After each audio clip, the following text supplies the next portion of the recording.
Single parent romances are a trope I feel very passionately about. It is just a trope I love. I eat it up every time. If I see a book is single parent trope, I will be adding it to my TBR, and I just love it. So today I want to share with you guys some of my favorite single parent romance books. Starting off with Delilah Green Doesn't Care. This is a sapphic romance. Happy Pride. This is sort of a Cinderella retelling. It follows Delilah, who is estranged from her stepsister and stepmother and now lives in New York City, but she's a photographer and her sister hires her to be her wedding photographer. So she goes back to her hometown, and the love interest is the sister's best friend Claire, and Claire is a single mother, and the sister's friends don't like her fiance, so they rope Delilah into their plans to sort of sabotage the engagement. And then from that, Delilah and Claire form a friendship and a romance. I love this book. I read it multiple times. I really like both of the main characters. It's dual POV. I like that it revolves around a wedding. I like unpacking the trauma that Delilah has from growing up in this kind of environment. And as much as I love queer romances where one of the characters has a coming out story of like discovering their sexuality, it's also nice to read about characters like this who are very firm in their sexuality, and their sexuality isn't really part of the story, if that makes sense. It's just a part of their character like anything else would be, and I really like that. I also feel like this would be good if you're maybe not a huge fan of kids in books normally, because the daughter in this is a little bit older. Not so old, I think she's like 10 maybe, but because she's a little bit older, she is just a little bit more of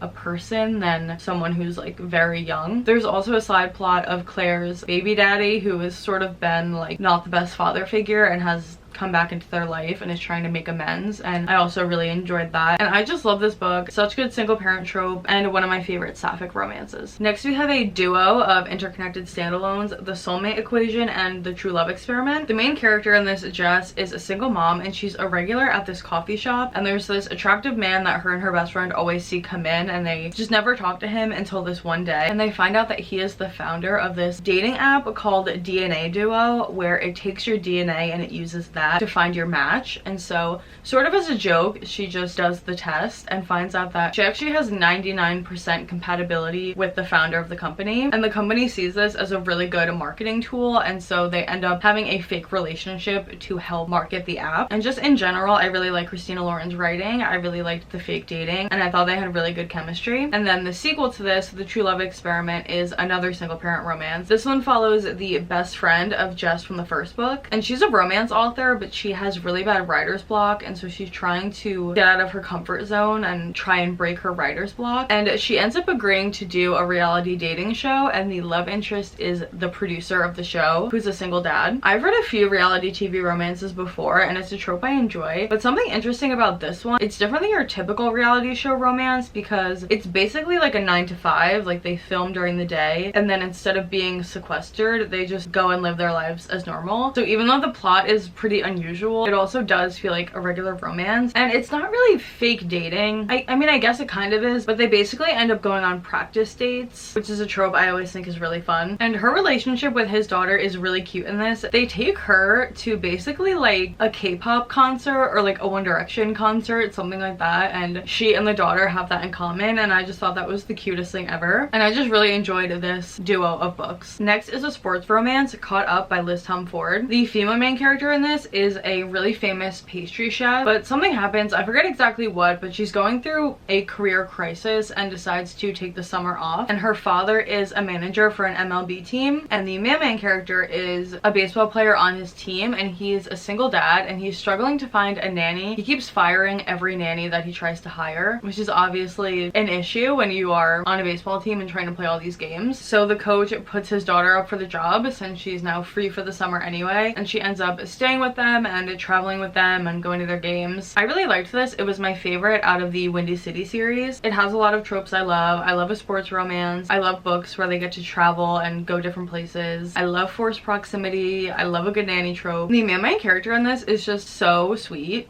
and hot, and I loved him so much. And I really liked the family dynamics in this book. Her backstory sort of aligns with his backstory and like him and his son, and it was cool to see how having similar dynamics sort of helped each other get over things and get over their traumas and to be able to come together. Next is Life's Too Short by Abby Jimenez. In my opinion, the most underrated Abby Jimenez book. The female main character, Vanessa, is a travel YouTuber, but she ends up getting custody of her newborn niece, and so she has to put her career on hold, and she's navigating single motherhood with a newborn that she was not expecting, and so she's obviously struggling a little bit. And her next door neighbor Adrian hears the baby crying through the walls at 3 in the morning and decides to go over and help her, and he holds the baby and quiets her down while Vanessa takes a shower and has a minute to herself. And from there they strike up a friendship. She is going through it. She has a lot going on. She has a lot of family issues. Her sister's not doing well, that's why she has the baby. Her dad, she's just very responsible for her family, and there's been health issues in her family that she worries about, and she just has a lot going on for one person to deal with. And he just really steps up and helps her. He helps her take care of the baby. He's a lawyer, so he helps her legally, and just he is like acts of service king. He really steps up and it just does everything he can for her, and he just has the sweetest relationship with the niece. Like, he's not the dad, he's the dad that stepped up for real. Like, he treats that kid like his own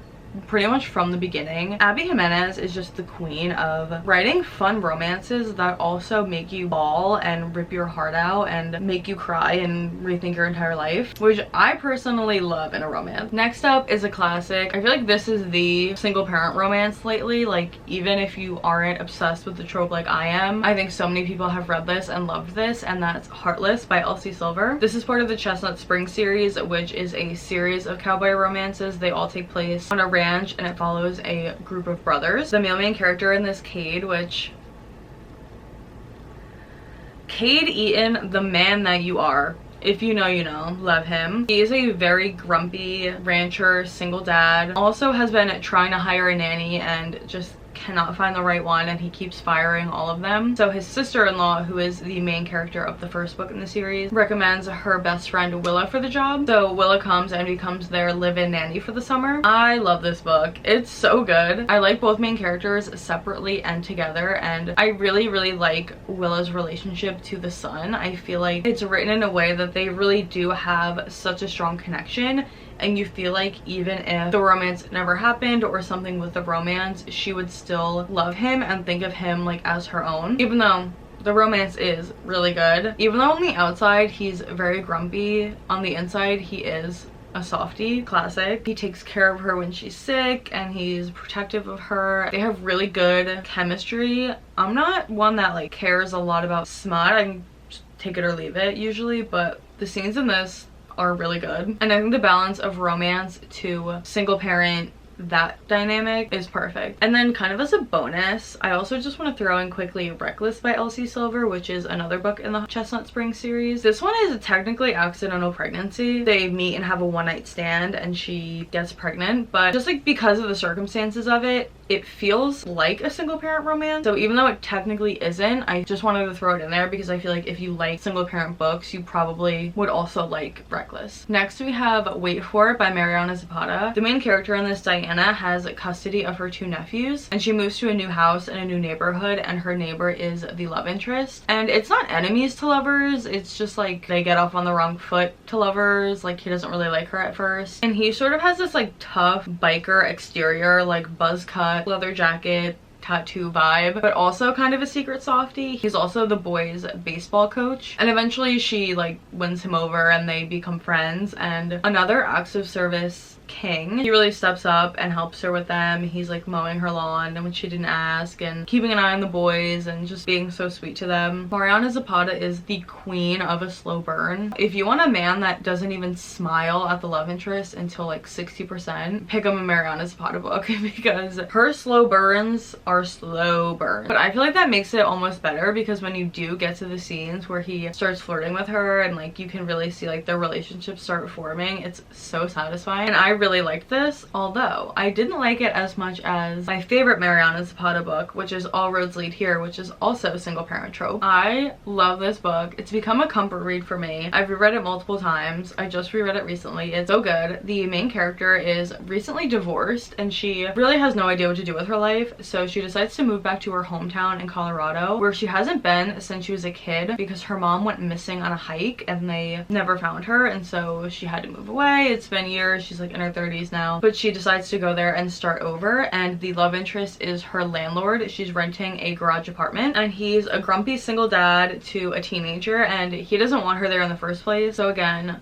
slow burn. It takes him a while to warm up to her, like even a little bit, but then when you do, it's so satisfying. This is another book that's also perfect for summer because a majority of it takes place in the summer, and because her mom loved to hike, she does a lot of hiking, and I just love reading about that. I don't know why. I just love the parts where she goes hiking. I'm not even a hiker, but every time I read this, I'm like, I'm gonna get on all trails and like start hiking. I never do, but I don't know, I just think it's a fun side plot. And I really like her relationship with the teenage son. Again, because he's a little bit older, I feel like if you don't love kids in books, this one definitely, like, I think you could still like, because he's like 15, so he's a full, like, you know, not grown up, but he's getting there. And she worked in the music industry and she's a songwriter, and the son loves music and loves to play guitar, so they start writing songs together and spending time together, and it's really sweet. Again, I think it's a good example of, even without the romance, I think the bond between the main character and the son is really strong, which I think makes the single parent trope in a book even better. And I just love this book, it's so good. Next is Savor It. The main character in this is a famous Michelin star chef in New York City, but he is going through it. His sister passed away recently and now he has custody of his niece. He loses one of his Michelin stars. He basically loses his job, and yeah, he's not doing great. So his boss, who's also his friend, she's trying to help him out. She hires him to move to this coastal town in Oregon for the summer and help her open a new restaurant. So him and the niece move out there, and the love interest is their next door neighbor, and she is a classic small town girl. She's a teacher and she has this hobby farm full of all these cute animals. The niece is also a teenager in this. I think she's also 15 or 16, which I like. I think it's an interesting dynamic because so many single parent trope books have little kids. It's interesting to have a teenage perspective, and I loved this book. It's one of those books that just immediately I was invested, and it's pretty fast-paced and to the point, and there isn't like too much fluff and extra stuff, but in a good way. Like, it's still fleshed out and entertaining. I thought they had a really good chemistry, and I like in a book when the love interests are sort of helping each other out. She's helping him with the niece and with his cooking, and he is helping her with, they have this town competition that her ex-boyfriend wins every single year, and so she's trying to train and beat him. And I just really liked the writing in this one. It was really fun, and it's perfect for summer. Last but not least, we have A Summer Romance by Annabelle Monaghan. This is a new release. It just came out a few weeks ago, and we're ending on a bang because I loved this book so much. The main character in this is going through a divorce, and she's a single mom of 3 now, and her mom also passed away about a year ago, and so again, she's kind of going through it. She's just sort of lost herself, and the love interest is a man who is only going to be there for the summer, so summer romance, of course. Similarly to Savor It, I feel like Annabelle Monaghan's writing is the same way, where it's very fast-paced and to the point, and there isn't like so much extra stuff, but it's still beautifully written. Again, just right off the bat, I was invested in the story and these characters, and I thought their chemistry was really good. I loved the main character in this too. He's so sweet, like genuinely just a really nice guy, which, as much as I love, like, you know, a grumpy sunshine whatever, it's refreshing to just read about like a really nice guy who is just nice from the start, and they both just really like each other, which sounds stupid, but I don't know, I just love them. Okay, my battery died, of course, but I loved them together so much. I thought they were so sweet. I liked all of her kids. She was also a stay-at-home mom, but she didn't really enjoy being a stay-at-home mom, which is something that I cannot relate to at all, but I thought it was an interesting perspective. It's not a perspective I think I've ever read from before, and I liked seeing her go through her divorce and realize that she deserves better and find her self-worth, and I just loved this. It's one of my favorite romances I've read in a while, one of my favorites of the year so far. Would definitely recommend. And that was the last one. Whether you already love this trope and are looking for more to read, or maybe you're just getting into this trope, or you're not sure how you feel about it, hopefully you got a new book recommendation. If you want to follow me anywhere else, I'll have all my other socials down below as always, and thank you so much for watching.